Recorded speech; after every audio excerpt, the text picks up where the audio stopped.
¿Qué tal, Domingo? ¿Qué tal, Richard? Di mierda. Que no pienso decir eso. Di mierda. Que no. Que te conviene. Que no, que Te lo esto digo de escuchen verdad. mis hijos. ¿Y sabes lo que ocurre? Que cuando decimos una palabrota a su madre, yo digo muy pocas, debo decirlo. Su madre también me va a escuchar, pero bueno. Pues tenemos que poner 2 euros en un bote. Hay un bote de las palabrotas en mi casa para evitar que las digamos. Di otra palabrota, la que quieras. Que no, porque entonces tendría que pagar 2 euros igualmente. Vale, cuando dices alguna palabrota, ¿cuál es? No lo sé. Yo soy mucho de leches y de cosas así, que suena como muy tristón. Recorcholis. Un poco para un señor de mi edad, pero es lo que acabo diciendo. Pues mira, hay un estudio que dice que decir mierda en voz alta es a menudo el atajo más corto a la verdad, sin filtros, sin adornos, solo el yo crudo. Ah, Sí, un estudio que ha encontrado una relación positiva y consistente entre el uso de profanidades, obscenidades o tacos y la honestidad. ya. Yo cuando estoy solo en mi despacho sí que digo algunos tacos. Leo un mail y digo, Estás tú solo con la verdad. ahí. Pero Y la cuando estoy honestidad. con gente y hoy delante del micrófono, pero voy a pensar, a lo mejor antes del programa digo un taco. ¿Qué tal? ¿Cómo estáis? Bienvenidos a Economía para quedarte sin amigos. La sociedad se divide, se polariza. Noticia. Hoy te contamos cómo serán las dos nuevas clases sociales del mundo distópico que vivimos. ¿Eres de los realistas o de los del relato? ¿De los metálicos, materialistas o de los digitales? ¿Estatista de religión o capitalista por convicción y precaución? Nos dicen que el Bitcoin y el oro disparan su valor porque la gente busca un refugio, quiere blindar su trabajo, propiedades, futuro, porque el dinero, los papelitos, esos casi proscritos, se devalúan a pasos agigantados. Lo corrompen. Nos dicen que el mercado, o sea nosotros, planta cara a unas políticas mundiales de despilfarro y opresión, de incautación. El dinero en los bancos bajo las reglas de los políticos. Hoy hablamos de una sociedad distópica, fruto de la incertidumbre, en la que nacerán dos grupos: los inmateriales y los que decidieron un día que la mejor riqueza es la que se toca. Ser bien inmaterial está bien para el flamenco, no para ti. Deja ya de dar palmas, porque un día te darás golpes de pecho. También tengo que decir que yo, la verdad, en España, con esta cultura arraigada en lo estatal y en el presente, no veo yo a la gente cavando y preparando ni muchos refugios ni muchos búnkeres. ¿Qué tal? ¿Cómo estáis? Bienvenidos a Economía para quedarte sin amigos. ¿Qué tal, Domingo? ¿Qué tal, Richard? Hoy vamos con post-punk inglés, que sabes que me gusta mucho, los 70, The Drop Explodes. ¿Sabes que ayer, esto es real, ¿Sí? estuve con un oyente ¿Sí? del podcast que dijo que le gustaba mucho, Qué bien. cosa que le agradecemos. Menos mal. Un saludo desde aquí. En Alicante estuve con ese ¿Sí? oyente.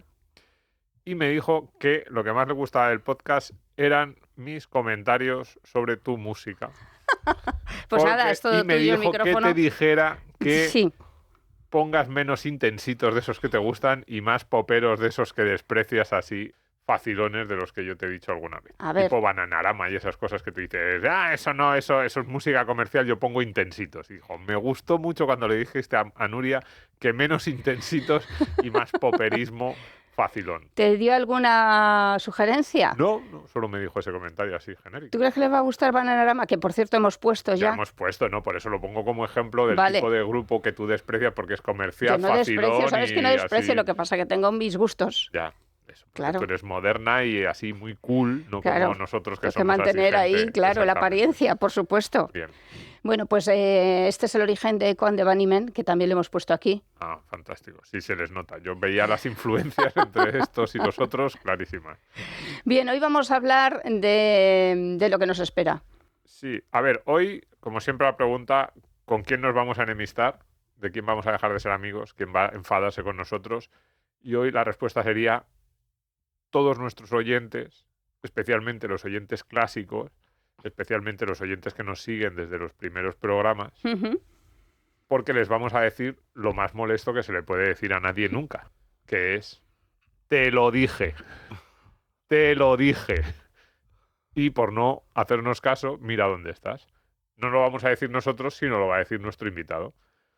¿Por qué? Porque hoy vamos a hablar del oro con la persona que yo creo que en España más ruido ha hecho sobre este tema desde hace ya 2, 3, 4 años, que estuvo aquí hace ya, pues eso, 2, 3 años, que nos lo dijo y que no sé si le hemos hecho caso Sí. del todo. Un señor con los ojos amarillos. Probablemente el tema, junto con el Bitcoin, que lo tratamos hace unos días, el tema que más de actualidad en todo lo que hace referencia a mercados, inversiones, que es el oro. Así que, Gustavo Martínez, no le digas mucho a nuestros oyentes, te lo dije, aunque se lo dijiste, muchísimas gracias por estar aquí con Gestor nosotros. patrimonial y profesor de la Universidad Francisco Marroquín. Eso es. ¿Qué tal, Gustavo? Pues nada, encantado de estar con vosotros aquí y nada, os lo dije, ¿no? Te gusta acertar, ¿eh? No nos recuerdes, a ver, dilo muy bajito porque alguno de nuestros oyentes va a decir, va a apagar el podcast, va a decir, nunca más os escucho. Di muy bajito dónde estaba el oro, cuándo viniste y dónde está el oro ahora. Pues lo repasé el otro día, estaba en $1.800 la onza y ahora está en $4.300 la onza. Bueno, casi 4.400 acabo de ver porque prácticamente sube todos los días. Pero voy a daros la mala noticia es que lo dije efectivamente y el que no compró pues lástima, pero tengo una buena noticia, que volveré a decir, os lo dije dentro de un tiempo. Pero tiene tope esto. Bueno, yo creo que como todo tiene volatilidad, pero si tiramos de historia y vemos lo que ha pasado desde el año 1971, que es cuando hay que tomar la cotización del oro porque antes estaba intervenido, pues entonces en aquella época estaba a $35 la onza y ahora está a 4.300. Si coges a alguien que no tiene ni idea, le pones un gráfico y dices esto tiene tope, te va a decir que no. Ya. Porque digamos que la estructura del oro es alcista en cuanto que todo lo demás, llamando todo lo demás a la moneda fiat y a la forma en cómo el ser humano se está intentando organizar vía intercambios, pues parece que no lo está haciendo muy bien, ¿no? Y el oro es un gran protector contra eso, ¿no? Hay una respuesta, moral, podemos decir, a la subida del oro. Sí, sin duda. Tiene que ver un componente moral y psicológico bastante importante también. ¿Cuál es? Bueno, yo diría que está relacionado con la manera en cómo el ser humano trata de protegerse contra otros seres humanos, ¿no? ¿Y cómo es posible que el ser humano se haya hecho consciente ahora de que se tiene que proteger? Bueno, yo creo que lleva siendo consciente muchos años. Lo que pasa es que ahora digamos que las redes sociales y la información fluye con muchísimo más dinamismo y es más fácil, ¿no?, acceder a ella. Pero realmente, si cogemos lo que te acabo de decir, desde 1971, que estaba el oro a $35, pues ha multiplicado por más de 100 en 50 años, que es casi No, ya no. Es que hay que hacer los cálculos diariamente, porque como el oro está subiendo diariamente, se recalcula la tasa interna de rentabilidad diariamente, pero prácticamente está subiendo el oro un 9% nominal desde los últimos 55 años al año. Una piedra sube un 9%, te da un 9% de rentabilidad anual. Es una bestialidad, pero claro, es que esa piedra es un termómetro social de cómo el ser humano se está interrelacionando, ¿no? Pero en realidad, ¿sube el oro, Gustavo?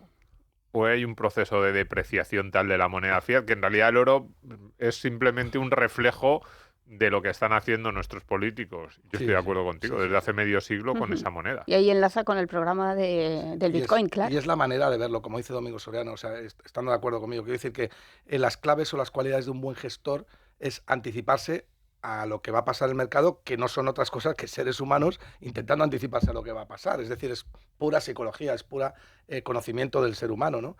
Entonces, bueno, hoy el oro está tocando por primera vez en su historia los 30 trillones de dólares de capitalización bursátil, que es 1,5 veces más toda la capitalización bursátil de los siguientes activos más importantes. Metemos Nvidia, la plata, Bitcoin, etcétera, etcétera, ¿no? O sea, es una bestialidad, ¿no? Entonces, para mí, el componente conocer, o sea, la persona que acierte la tesis del oro está más, diría que tiene una cualidad mucho más psicológica que conocimiento de mercados financieros. Y porque decía esto de que se está revalorizando el oro, se está depreciando la moneda, porque a mí algunos tweets que le he leído a Gustavo está bastante presente en redes sociales, sobre todo en Twitter. Además le gusta la caña, sí. Y el otro día, no recuerdo, era una política de izquierdas, no sé si era Ione Belarra o Irene Montero, hacía un comentario sobre los precios de la vivienda, sobre que habían subido mucho, y Gustavo le respondía: el precio de la vivienda en oro no se está moviendo. Lo que está pasando es que se está desplomando el valor de la moneda fiat. Entonces, la vivienda ha pasado de 100.000 euros a 300.000 euros. no porque la vivienda valga más en términos de dinero real, que es el oro, sino porque esa moneda de pacotilla que utilizáis o que nos estáis tratando de colocar desde los bancos centrales ya no vale nada. De hecho, tú tienes que poner ahora menos oro para comprar una vivienda que hace unos años. Pero esto es un poco contraintuitivo, por eso yo creo, me gustaría que se lo explicase un poco a la gente, porque dicen, ¿cómo que el oro, la moneda, qué significa de que la vivienda no está subiendo si vemos que está carísima? Y tú dices, no, en realidad, en términos de oro no sube en términos de esa moneda horrible. Eso es un gran apunte, ¿no? Para que la gente lo entienda, pues, ¿qué es el dinero? Pues el dinero o las funciones del dinero, entre ellas está la de ser unidad de cuenta, ¿no? Entonces, claro, la unidad de cuenta del euro es tal que si tú tratas de salir del euro o del dólar y medir los bienes en términos de otros bienes, te das cuenta más, eliminas el poder, la depreciación de la inflación y por tanto tienes una visión más, yo diría, certera de cuánto se intercambian las cosas sin la erosión de la inflación. Y claro, si tú en el año 2000, la vivienda en España, vamos a coger Madrid, estaba a 1.000 euros el metro cuadrado en el año 2000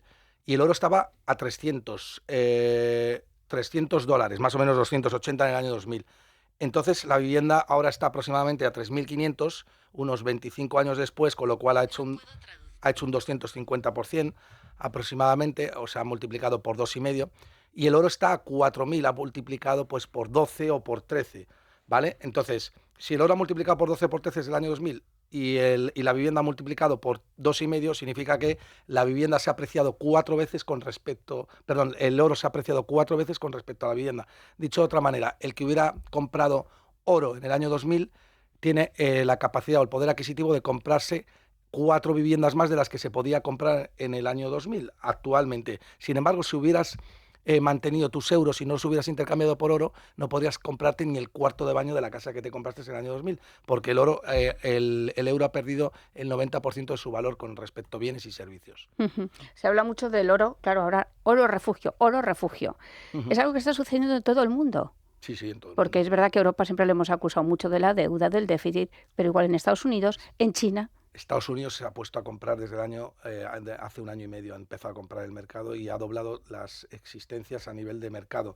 Es decir, los ETFs, que son la manera más fácil de comprar oro, digamos, o la más accesible, porque lo puedes comprar con un móvil, con el ordenador y tal, han pasado de 100.000 millones de dólares a 250.000 millones de dólares en un año y medio.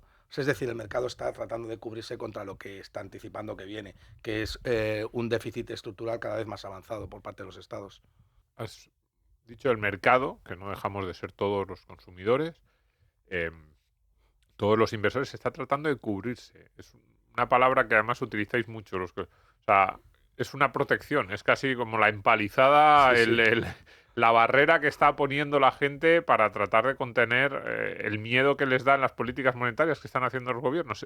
Por eso está el oro disparándose. Sí, ni por una guerra ni por nada de eso, como antes, ¿no?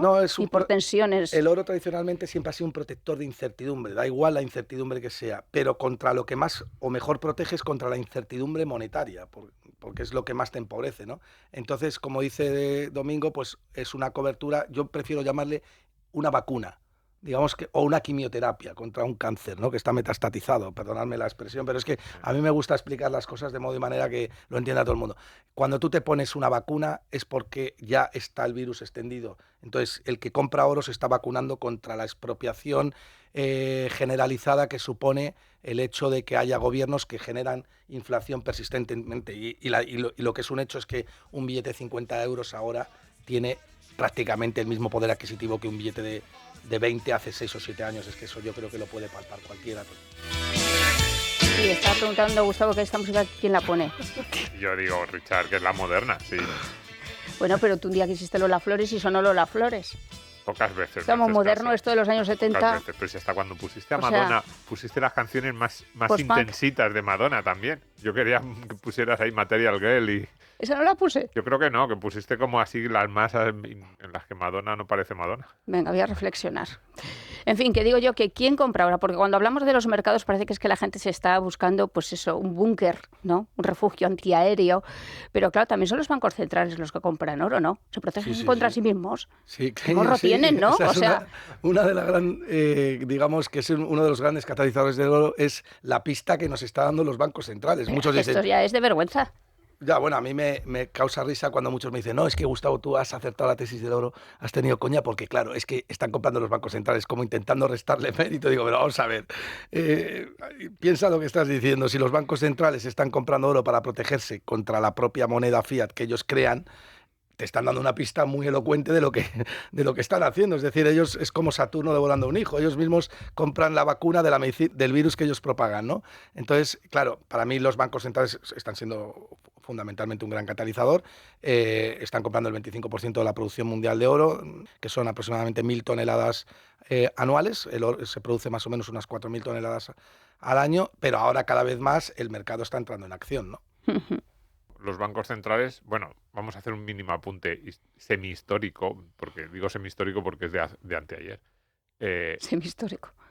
El gobierno de Zapatero con Pedro Solbes vendió el oro. ¿Dónde estaría el oro de España? Solo así, un poco acotación, Sí. paréntesis. ¿Cuánto dinero valdría aquel oro que vendió el gobierno de Zapatero? Y no nos vamos al año 36, lo calculé el otro día, 38. 35.000 millones de euros. Y lo vendió por 2.700 No me millones. lo puedo creer. Claro, cuando lo vendió el oro estaba a unos $300. Se ha multiplicado por 12, con lo cual hemos perdido los españoles 28.000 millones de euros de plusvalías, porque en aquel entonces el gobierno Zapatero estimó que el oro era un instrumento que no tenía ningún tipo de sentido tener, porque no iba a generar rentabilidades a futuro, cuando ya las había generado y cuando lo mejor estaba por llegar todavía.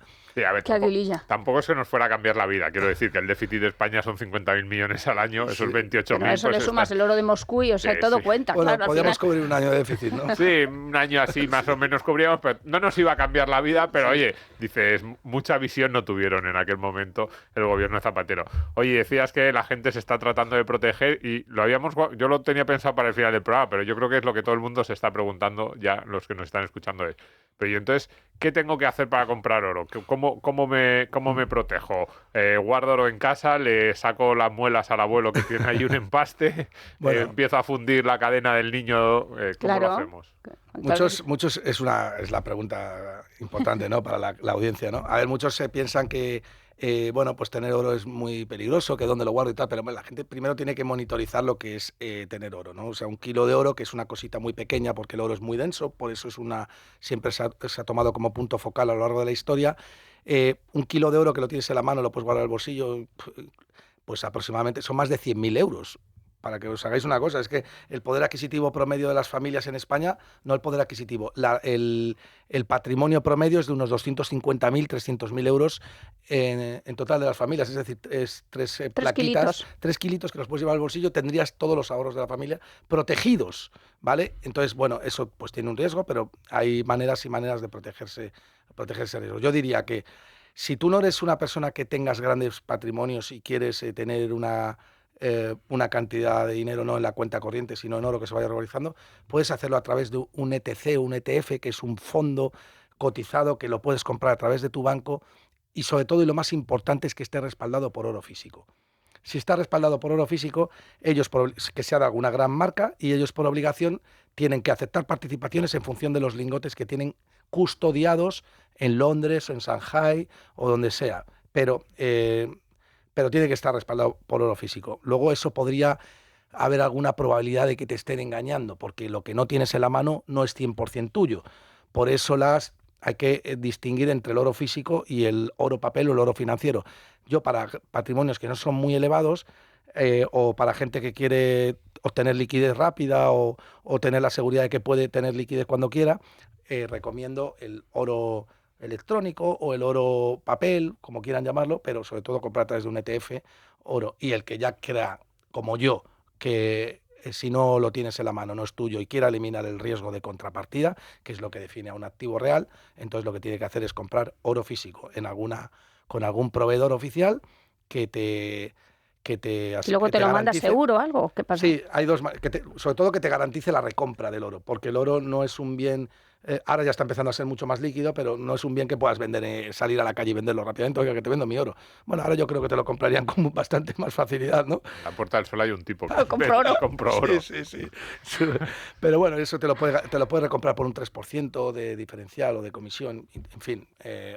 Algo que está subiendo un 10%, pues tampoco es tanto, un 9% al año. O sea que vemos dos opciones. Uno, la más sencilla, probablemente la más accesible. Esos ETFs que decías, es verdad que a través de la mayoría de los bancos, los nuevos operadores de inversión tienen esa opción.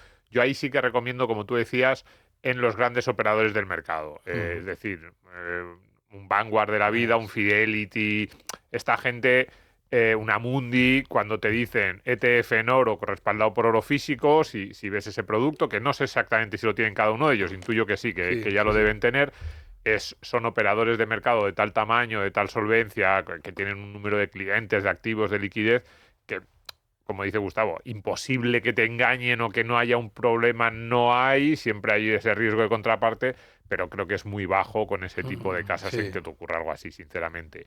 La otra opción, pues comprar oro físico, es verdad, no tanto quizás para tenerlo en casa, que mucha gente a lo mejor podría tener miedo de que se lo robaran o cualquier cosa, pero sí que hay estas casas, estos operadores que te lo venden, que luego tienen esos grandes búnkers, por ejemplo en Suiza, a mí me gusta mucho ver, además hay unos vídeos por ahí que te enseñan los búnkers donde está metido el oro y dices, aquí no puede entrar nadie a por el oro. Pero si te dicen que está guardado en China... Bueno, depende, pues a mí me gusta más Suiza, lo decía, bueno, pero bueno, hay un poco la gente de todo. está empezando a guardar mucho oro en Shanghái. Por eso, como te he oído.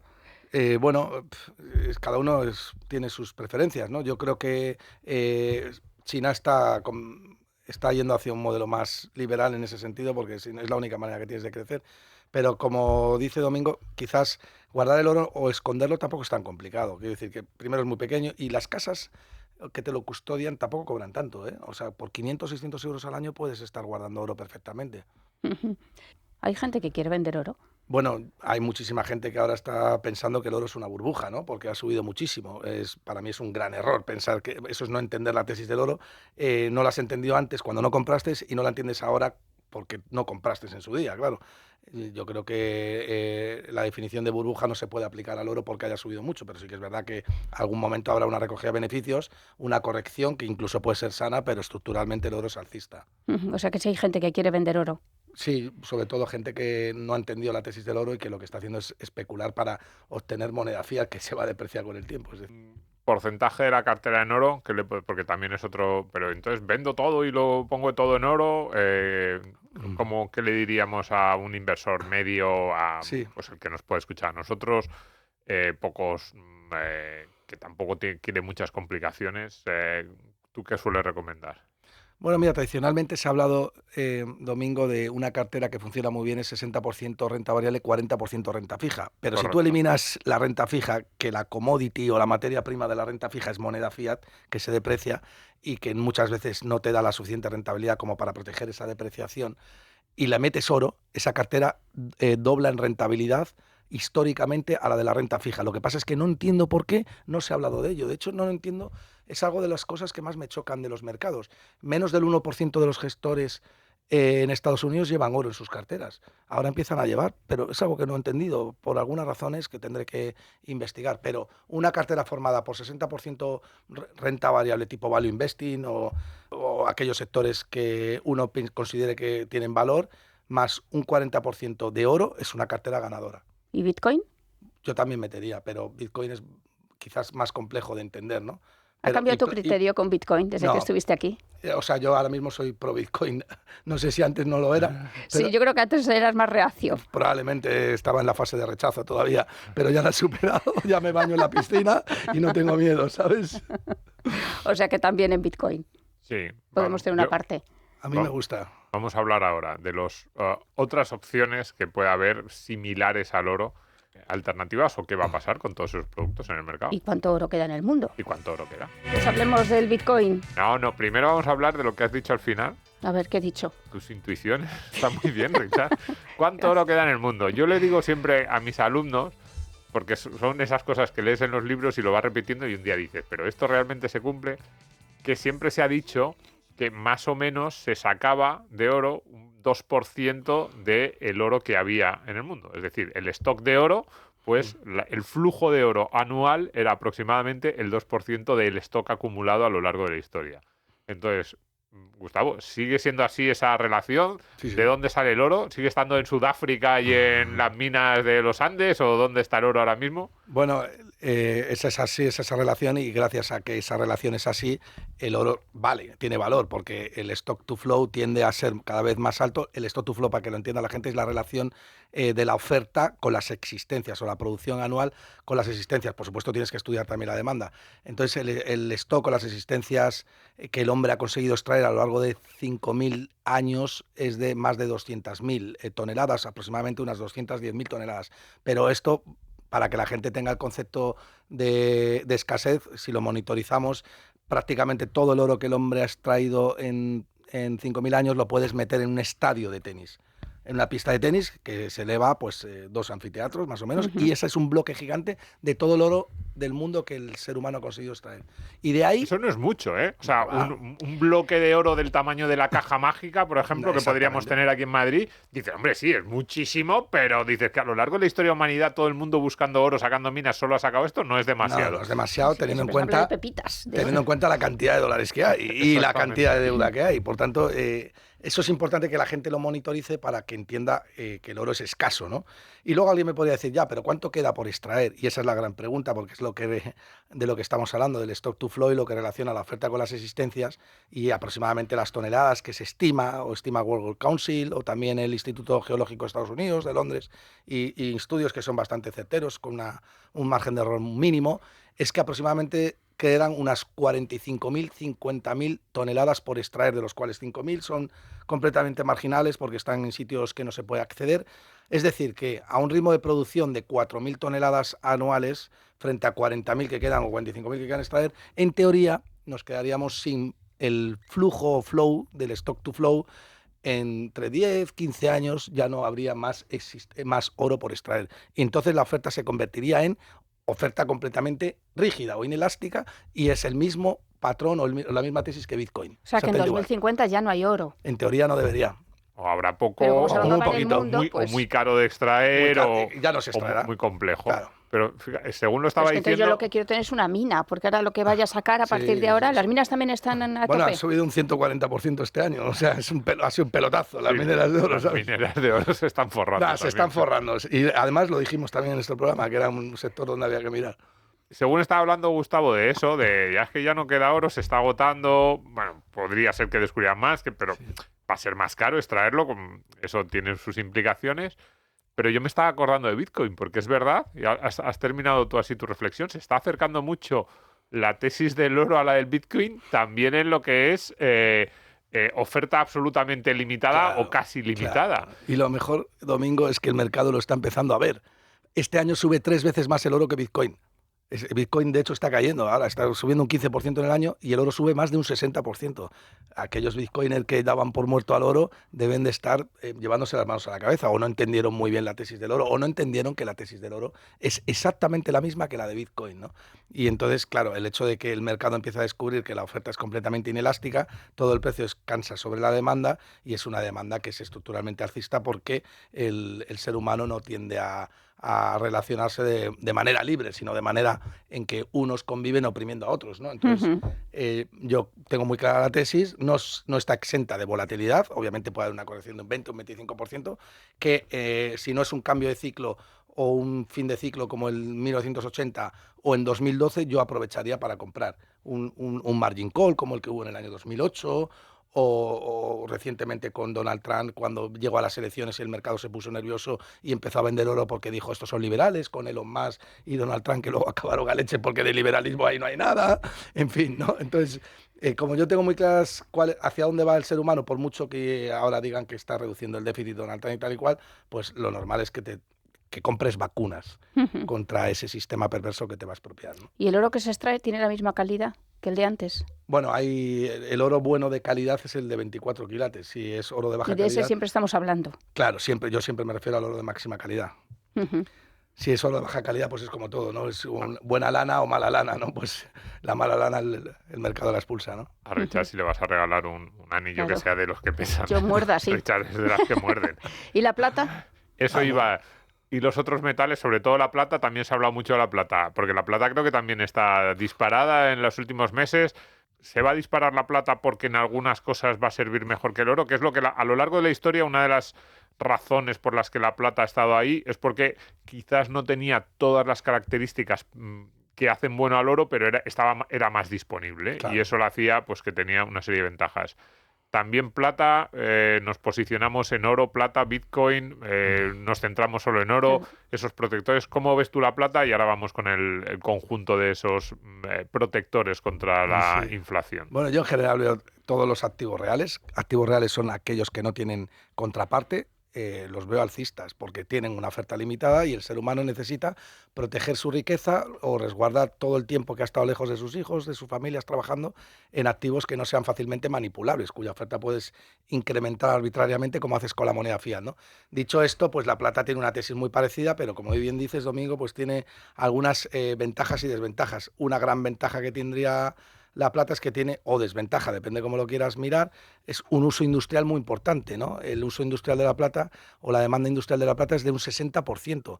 Es el mejor conductor que hay de electricidad, yo creo, en la Tierra. Pero claro, el hecho de que tengas o estés ligado al ciclo en un 60% supone que no eres activo refugio 100%, como lo es el oro o como lo es Bitcoin, ¿no? Entonces, ante un cambio de paradigma en el cual la incertidumbre se instala en el mercado, lo normal es que el mercado tendiera a demandar más oro en favor de la plata porque la plata, pues bueno, como digo, pues está ligada mucho al ciclo económico, ¿no? Pero queda más plata que oro. Sí, bueno, la tesis es la misma. Toda la plata del mundo es la torre de Picasso. Es una torre de 40 plantas aproximadamente y revestida de plata. Eso es las existencias de plata que el ser humano ha conseguido extraer, que son aproximadamente 1,2 millones, de los cuales 500.000 se han perdido y quedan por extraer otras 500.000 toneladas, es decir, unas 10 veces más que el oro, pero sigue siendo limitado. Con lo cual, la tesis de la plata es alcista. Y una cosa también que es muy llamativa es que la relación oro-plata ha estado recientemente en máximos históricos. Es decir, estaba en 100, lo que significa que por cada 100 onzas de plata podías comprarte una de oro. Cuando la media histórica ha estado antes de 1971 en 15, es decir, necesitabas 15 onzas de plata para comprarte una de oro, y después de 1971, después del fin del Tratado de Bretton Woods, en 35-50. Eso es una relación que el mercado está tratando de corregir ahora y se ha ido de 100 a 80 y ha disparado la plata pues más de un 70% que está subiendo ahora mismo, ¿no? Has hablado varias veces de activos reales frente a activos financieros, has dicho no tiene riesgo de contraparte. La idea es que efectivamente cuando tú tienes un bono, tienes un activo, tienes un derecho, pero es un derecho a que te paguen algo y podría ser que el otro no te pagase. Cuando tú tienes una acción, tienes un derecho a la propiedad de la empresa, a los beneficios, pero si no tiene beneficios. Mientras que si tú tienes una casa, no tienes derecho a nada. Dices, esta casa vale €500.000 en Idealista. Muy bien, en teoría vale eso, pero no tienes derecho a nada. Lo que tienes que es que encontrar un comprador. Y has dicho varias veces que ahora la gente se está refugiando en esos activos reales, que no hay riesgo de contraparte, pero son cosas que valen y que tienen una utilidad. Por ahí un poco esa idea de el activo real, también la vivienda. Yo creo que la primera vez que viniste a este programa, fíjate, ni siquiera fue a hablar del oro. No sé si recuerdo bien que viniste a hablar de vivienda. Sí, yo creo que sí. Yo creo que sí. Sí, vivienda, Sí. yo creo. Entonces, también la vivienda, también lo digo por esa composición de cartera que antes decías, renta variable Sí. con el potencial de crecimiento, pero activos reales, el oro. O sea, ¿tú crees que también la vivienda y otro tipo de activos reales, quizás también joyas, antigüedades, están actuando ahora mismo como valor refugio en parte por esa depreciación de la moneda y que lo que la gente quiere son cosas que vayan a mantener su valor a lo largo del tiempo? Bueno, sin lugar a dudas, es que es todo más de lo mismo. O sea, al final el concepto descansa en entender activos que son escasos. Como decía Menger, Menger, el fundador de la escuela austriaca, ¿no? El valor descansa en la necesidad insatisfecha, ¿no?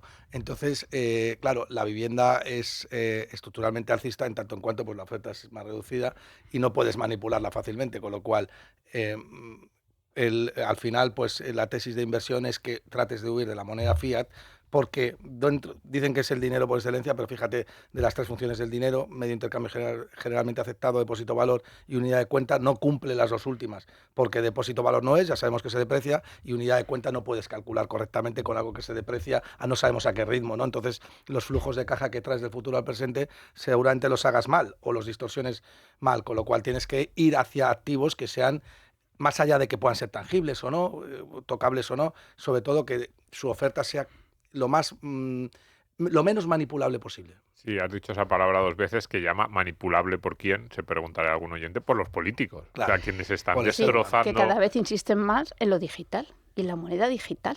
Sí, bueno, es más de lo mismo. Es más de lo mismo. La CBDC, Ellos ¿no? al control, Dinero eso programable, es. ¿no? Eso es. Bueno, pues eso es bueno para el oro y bueno para Bitcoin, porque el Bitcoin y el oro tratan de huir de todo lo que es el excesivo control, ¿no? Es la última ficción de los políticos esta. Yo creo que impulsan tanto la moneda digital porque se creen que entonces van a poner ellos las reglas y que van a poder decir lo que vale la moneda. Y yo creo que es una fricción todavía mayor Y que por el con control los billetes. fiscal, claro, Sí, también. Sí, control fiscal. Pero Yo creo que va a fracasar. O sea, la brújula del oro es la brújula de lo que está pasando. Bitcoin es una brújula también, ¿no? Parte del sistema quiere salirse de este, o está luchando para que no le roben más o no le opriman tanto, ¿no? Entonces, más tarde, más temprano, todo eso pues va a hacer aguas, porque en el momento en el que el oro se empieza a subir, no sé, pasó con la plata en 1980, ¿no? Llegó hasta $150 y los reguladores pusieron fin o prohibieron las compras, ¿no? Pero yo creo que más tarde o más temprano aquí se van a tener que prohibir las compras o de oro o de Bitcoin o lo que sea, porque van a alcanzar niveles insoportables. Madre mía, pero es que estamos hablando casi de una realidad distópica. Sí, es distopía por Es completo. increíble, Utopía no es, desde luego. Desde luego. Claro, es que somos 8.000 millones de seres humanos y nos quieren controlar 5 o 6, y eso es muy difícil, o casi imposible, diría yo. Y además como un panorama de guerra casi, ¿no? Porque volver a lo físico... Sí, sí. Bueno, es que ahora las guerras ya no se libran con armas nucleares porque eso no tiene status quo, sino comprando activos reales. En mi opinión, lo que está haciendo China y Estados Unidos es una guerra comercial. Ahora dice Donald Trump antes de ayer, vamos a comprar Bitcoin y tal. Es todo una carta para luchar contra China, que está comprando oro. y tierras y de todo. Tierras Sí, raras y todo. Sí, hay muchos políticos, como decía, y los bancos centrales que se han dado cuenta de ellos están depreciando su moneda y tienen que refugiarse en otros que activos. si no quiebran. Es que el Banco Central es una institución que se basa en la confianza también. Y si tú no proteges tu confianza con cosas en las que el ser humano confíe, te vas al carajo. O sea, tú no le puedes dar validez a la moneda fiat porque a ti te dé la gana, como muchos creen que el Estado, sobre todo los neochartalistas, ¿no? Que el Estado le puede dar validez a la moneda fiat. Eso es mentira, pues si no, el bolívar valdría lo mismo que $1, ¿no? Pero esto es un engaño masivo, ¿eh? Sí, es un engaño masivo y hay que contarlo tal y como es, aunque el 80% te tache de facha, ¿no? Pero es lo que hay. Bueno, es buen momento para decir que se suscriban al podcast, ¿verdad? Claro. Y sobre todo con Gustavo, ¿verdad? Hombre. Puedes decir tú también, Gustavo, que nos Sí, sigan, ¿verdad? Sí, que os sigan a vosotros y a mí también. Eso es, a los tres. Que nos den al necesitamos like. mucho. Eso es. Que se metan en las peleas que se mete Gustavo y en Eso es, redes que como en la sociales, vida de Brian, que le apoyen ahí y a nosotros también. que abramos la ventana en Comentarios. nuestras casas por la mañana y esté ahí Exacto. todo el mundo, los seguidores. ¡Oh, Sí. Brian! Pero suscribíos al canal, que eso nos ayuda mucho. Que sí, hombre. Y Gustavo también tiene canal, ¿no? ¿Has abierto canal o...? Sí, Sí, YouTube. además está yendo demasiado bien, como el oro. yo 30.000 creo. seguidores o así tienes. Sí, 30.000 en Qué 3 bien, o 4 meses, enhorabuena. ¿no? En YouTube, sí. Aprovecho para decirlo si me permitís, ¿no? Sí, claro. @ Gustavo Bolsa en YouTube y en X me podéis seguir también a través de @ Gustavo Bolsa. Pues ahí está. El futuro. Ya está aquí. Por cierto, una cosa importante que siempre hay que decir estas cosas. Nada de lo que se ha dicho en este programa es una recomendación directa de inversión. Estos son nuestra visión sobre cómo está el mercado. Pareces el anuncio ese de las No, pero medicinas. es que- Consultas es- o no, pero es farmacéutico. importante, es importante matizarlo.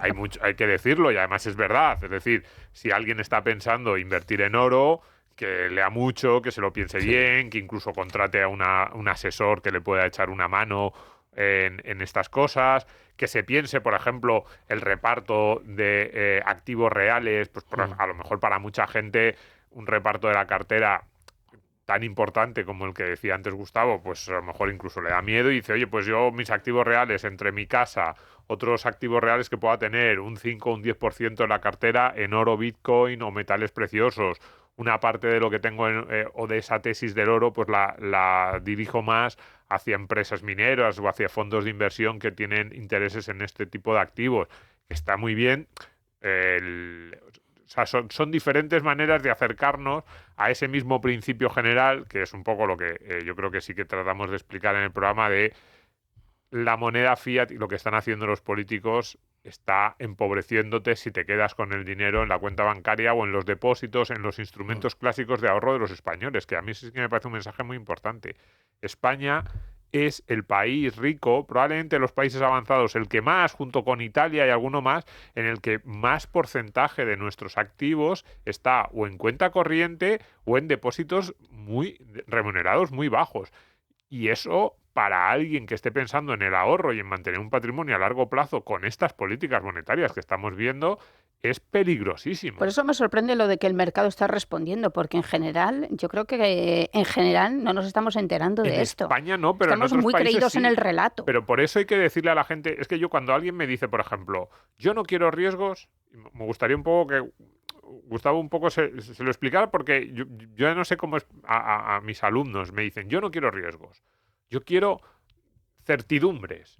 Y te dicen, y le dices, ¿y entonces dónde tienes el dinero? Pues como no quiero riesgos y no quiero certidumbres, tengo el dinero o en la cuenta corriente, o a lo mejor te dicen, no, en un depósito que me ha ofrecido el banco al 2%. Claro. Y yo le digo... Una expresión muy de antes es que el director de mi banco... Y entonces yo le digo, pues la certidumbre es que vas a perder dinero, que dentro de 20 años ese activo que a ti te parece súper seguro va a valer un 10, un 15, un 20 o un 30% menos. Eso sí que puedes tenerlo claro. Y sin embargo la gente conservadora en sus inversiones hace eso. Gustavo, tú que también te dedicas a asesorar, ¿cómo le explicamos a alguien que cero certidumbre teniendo el dinero en cuenta corriente o certidumbre de que vas a perder dinero? Vamos. Bueno, es que no estás. El problema está que por déficit de conocimiento financiero no está evaluando correctamente los riesgos. Primero, tienes un riesgo muy claro de inflación, que es clarísimo, ¿no? Y segundo, y muy importante, el riesgo de contrapartida. Es que tú cuando tienes el dinero en la cuenta corriente le estás haciendo un préstamo al banco y ahora mismo las entidades bancarias en Estados Unidos están sufriendo tensiones, luego pueden ser rescatadas, pero ¿cómo se rescatan? Con más inflación.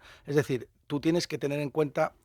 Fíjate que me choca el mensaje que has dado al principio, ¿no? ¿Cómo es posible que España, siendo un país rico, la gran mayoría esté en depósitos y esté en cuenta corriente, ¿no? Pues precisamente porque es un país socialista, ¿no? Es decir, el que no entiende el capitalismo como motor de inversión no sabe asignar correctamente su capital. Y cuando no sabes asignar correctamente tu capital, el Estado te lo roba. Es así. ¿Cómo te lo roba? Vía inflación, ¿no? Así es. Y es una pena, ¿no? Pero es así. A la izquierda le preocupa que se acabe el agua, que se acaben los peces, Sí. pero no que se acabe el oro. Probablemente la única Sí. asignación, y eso es verdad, sí, de forma agregada, los españoles solo han guardado bien su capital en los últimos 50-60 años en vivienda. Ahí sí, claro, el activo real en el que mejor los españoles han ido diciendo esto está más o menos protegido de esas barrabasadas que hacen los políticos, pero nos han dado cuenta de que probablemente hay que diversificar y otro tipo de activos pues iría bien. ¿Y cuál va a ser el futuro? No te digo que nos pongas una cifra. El otro día le preguntábamos a Álvaro María que hasta dónde iba a llegar el Bitcoin, y nos decía que él lo veía en 1 millón sin ningún problema.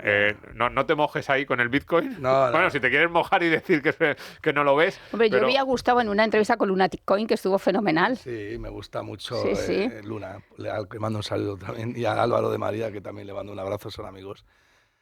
¿Hasta dónde va a llegar el oro? Yo creo que estamos iniciando el tercer gran ciclo del oro. En el primer gran ciclo, el oro multiplicó por 25. En el segundo gran ciclo, el oro multiplicó por 6. El primer gran ciclo fue de 1970 a 1980. El segundo fue del año 2000 al 2012. Y este tercero, que ha empezado en el año 2023, yo creo que lo vamos a ver por encima de $10.000. Qué barbaridad. Bueno, no es tan barbaridad, ¿eh? La última vez que vine aquí estaba en 1.600, ha hecho un 150%. Lo único que tiene que hacer es lo mismo que hizo desde que yo vine aquí, otro 150%, y ya tenemos el oro en $10.000. Madre mía. El oro también yo lo estoy viendo como una especie de transmisión a los hijos, herencia a los hijos. Sí, además... La gente lo está pensando ya así, porque sí que es verdad que estamos, yo creo, ante una especie de crack generacional, en el que lo que tú vas a dejar a tus hijos va a ser menos de lo que creías que le podías dejar. Sí, completamente de acuerdo. Aparte de que si tú les dejas eso, no tienen plusvalía y lo que se denomina la plusvalía del muerto, ¿no? No tienes plusvalía y acumula todo eso, y si tú lo vendes en vida, pues te van a robar el 20 y pico %, que es a la base del ahorro, ¿no? Entonces, sí, al final es salvaguardar tu riqueza el tiempo que has estado lejos de tus hijos, trabajando y esforzándote en activos que no se deprecien por razones de incremento de la oferta monetaria, ¿no? O de la oferta del activo, ¿no? Y contratesis del oro, es decir, ¿qué cosas podrían salir, podrían ser diferentes para que el oro no subiera. La primera, que yo creo que es la que nos va a entrar la risa, es que los bancos centrales se empiecen a comportar de Sí. forma seria y empiecen a proteger su moneda. Esa nos entra Bueno, un que poco... el ciudadano se empiece a comportar de forma seria y busque una respuesta política a esto. Sí, pero eso necesita educación financiera y es un modelo estructural, eso lleva décadas, no va a pasar. Y los políticos que se vayan a comportar bien. Yo le decía el otro día a Álvaro que si los bancos centrales cuidasen su moneda, si todos los bancos centrales se comportaran como tradicionalmente se ha comportado, por ejemplo, el Banco Central Suizo, pues el Bitcoin no existiría, porque No existiría. no habría necesidad de protegerse contra ese proceso de devaluación continua. ¿Tú ves alguna posibilidad de que los bancos centrales, precisamente porque empiezan a tener tantos competidores, el oro, el Bitcoin, que la gente se está escapando, digan, oye, nos estamos pasando, tenemos que empezar a proteger la moneda, tenemos que empezar a comportarnos realmente con seriedad, no vamos a diluir el valor constantemente, vamos a embridar a los estados para que sean responsables desde un punto de vista fiscal? ¿Ves alguna posibilidad? Yo no. Yo no la veo. Lo que pasa es que sí que veo que el propio ciclo económico te puede poner en jaque y tengas que actuar por obligación. Como pasó en 1980, con Volcker subió los tipos de interés al 15, pero la inflación estaba en el 20. Es que no te queda otra. Entonces te cargas una administración, como pasó en aquella época, que Nixon se fue a su casa y llegó... No, Nixon no, Carter. Se fue a su casa y llegó Reagan y le sustituyó, ¿no? Creo que eso puede darse y es muy, muy importante lo que dices, ¿no? El oro no siempre sube, ha tenido grandes ciclos de bajadas. Pero ¿cuándo han venido los grandes ciclos de bajadas del oro? Después de los grandes ciclos de subida.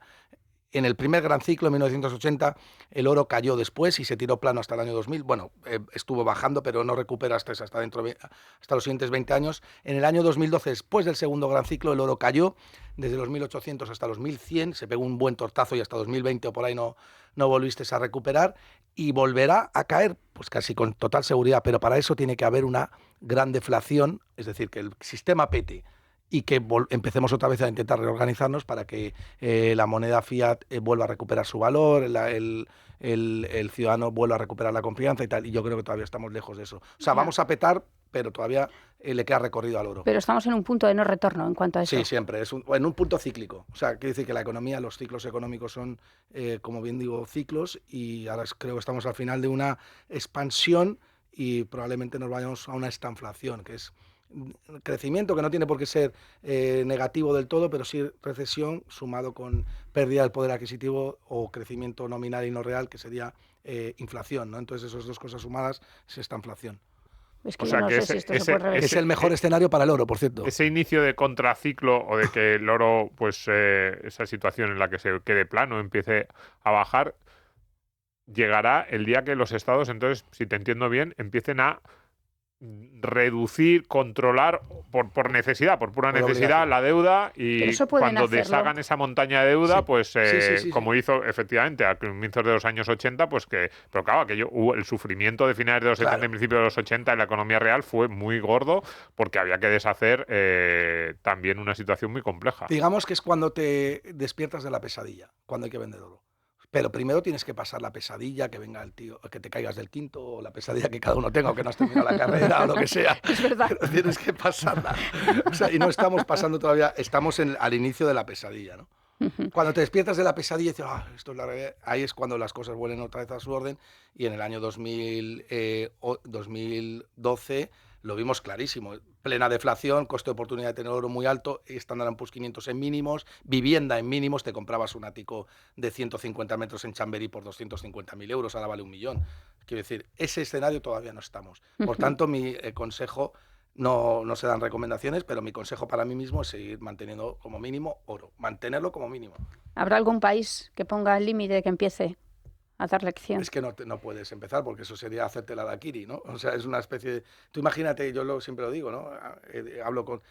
¿Cómo puedes recortar el déficit en Estados Unidos? Aunque ahora se ha recortado un poco, pero vía ingresos, no vía gasto.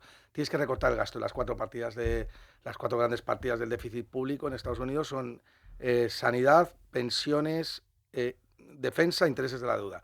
Defensa, sanidad y pensiones son completamente antipopulistas. No las puedes recortar fuerte porque te ponen en la calle. Luego solo te quedan intereses de la deuda. Intereses de la deuda es manipular los tipos de interés para pegarle el patadón al problema y que te suba el mercado los tipos a largo plazo. De diamantes no hemos hablado.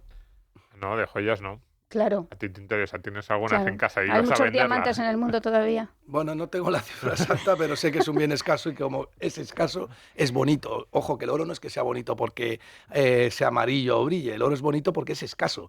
En el año 2000, no, me parece que fue el siglo XIX, las joyas se hacían de aluminio, hasta que no sé qué empresa descubrió que podía aumentar la oferta prácticamente apretando un botón, la oferta de aluminio, y dejó de ser bonito. O sea, el concepto de belleza el ser humano lo tiene porque el bien es escaso. O sea, nos gusta mucho o le damos belleza a aquellas cosas que son estructuralmente demandadas más que ofrecidas. Y yo tengo una última duda, Domingo. Yo sé que te quieres ya despedir, pero es que si a mí me ofrecen oro papel, ¿lo compro o no? Bueno, yo te diría, yo estoy comprando oro, quiero decir, pero claro, eso es lo que ha dicho Domingo antes. Es importante que cada uno haga su propia tesis de inversión y entienda este programa. Yo creo que ayuda mucho y abre mucho la puerta a que cada uno ahora haga los deberes, ¿no? Yo creía que ibas a preguntar que estas tiendas que hay ahora que ponen compro oro y además todas ponen lo mismo, Sí. el mejor precio. Y yo digo, no puede ser. Yo he llegado a ver en la misma manzana 2 carteles del mejor precio, que me daban ganas de coger a los dos que estaban detrás del mostrador y ponerlos juntos y decir, a ver, uno de los dos tiene que estar mintiendo, porque esto no puede ser. No sé, si alguien tiene oro y por lo que sea, o tiene oro en casa, incluso oro, ¿Vas yo a qué pedir sé. que te lo vendan? No, lo que iba a decir es que siempre damos los consejos, se me acaba de ocurrir sobre la marcha, pero siempre damos los consejos de cómo comprar oro, pero oye, si alguien tuviera oro y quiere deshacerse de él, por la razón que sea, que ¿tienes alguna recomendación? ¿Te lo preguntan alguna vez? ¿Qué se ¿Oro hace con físico? eso? Sí, oro físico. Sí, a ver, lo ideal, porque como he dicho, el oro no es líquido, en cambio si compras oro papel no tiene ningún problema, ¿eh? Te coges el móvil, aprietas el botón y has vendido. Eso es muy fácil. Pero si es oro físico, lo ideal es que cuando lo vayas a comprar negocies con la casa, que tiene que ser una casa oficial, un pacto de recompra. De modo y manera que ellos se ofrezcan, no se ofrezcan, sino se obliguen por contrato a comprártelo con una comisión ya pactada, del 3, 4%, lo que sea. Correcto. Y si ya lo tienes y no tienes ese contrato, o sea, te viene del abuelo. El abuelo te dejó un lingote, pues no sé de dónde lo sacó el Pues abuelo. en España es más complicado, pero en otros países está chupado. O sea, te puedes ir a Tailandia, a la India, a cualquier lado. Si te dejan pasar por la aduana el oro, lo puedes justificar y lo puedes vender y es tremendamente líquido. En muchísimos sitios te lo pesan, te lo dan, y 30 gramos, ¿cómo está cotizando? Vale, pues te lo compro, pero con un 3%, 4% de comisión. Yo habría pensado Suiza o algo así. También.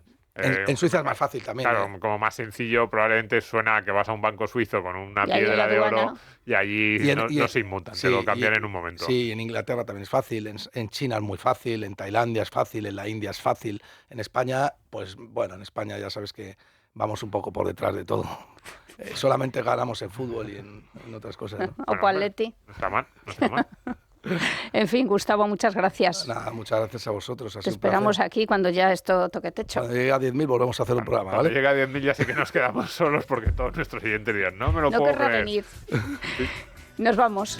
Pues hasta aquí hemos llegado, Domingo. Hasta que hemos llegado, Richard. Una semana más. Te veo hoy rebuscando en todos los cajones, sacando los anillos de Porque alpaca eso no cuenta, ¿no? la La medalla pala. de la primera comunión ahí para ir a una casa de estas, a la Puerta del Sol, al que dice que compra y vende oro, a ver qué te da. Yo lo que pienso es que lo mismo Gustavo ha venido a hacer el programa a montar un caballo, con un sombrero, porque todo es como muy vintage, como muy antiguo. Ahora tenemos que hablar de lingotes. Los piratas ahí. Los Yo siempre me piratas. acuerdo con los cofres ahí. de Irte los a piratas. Tailandia a vender tus lingotes. O sea, vamos para atrás.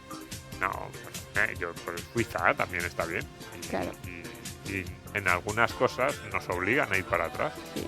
Claro, si la moneda ya no vale, pues tendrás que buscar alternativas que sí que valgan para custodiar tu patrimonio, lo que tanto te ha costado acumular. Sí. Y luego el oro es verdad que entra mucho en el debate de lo real y el relato. ¿Verdad? Sí.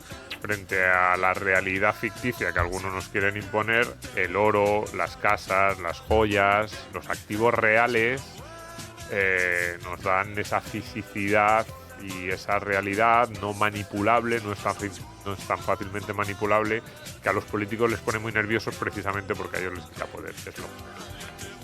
Pues nada, que muchas gracias a todos por estar ahí. Que un abrazo enorme a repartir.